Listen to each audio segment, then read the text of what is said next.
মুর্শিদাবাদ রাজ্যে রাজু নামে এক ছোট্ট খোকা ছিল।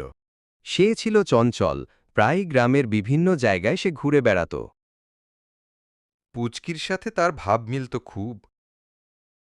পাড়া বেড়ানোই যেন ছিল তার পেশা। তার মা বাবাও তাকে খুব আদর করত, যেন এক স্বর্ণের টুকরা।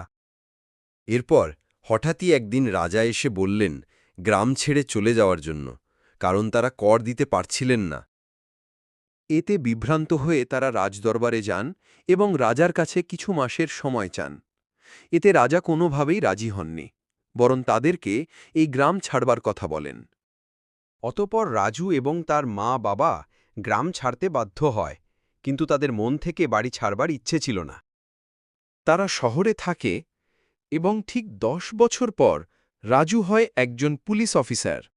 পুনরায় তারা গ্রামে আসে এবং রাজ্যের রাজার কাছ থেকে তারা আবার তাদের সেই পুরনো বাড়ি ফেরত পায়, এবং এতে তার মা বাবা অনেকটাই খুশি হয়। এর থেকে আমরা শিখতে পারি যে অতি কষ্ট এবং অপেক্ষা মানুষকে একদিন তার প্রাপ্য বস্তু পুনরায় ফিরিয়ে দেয়।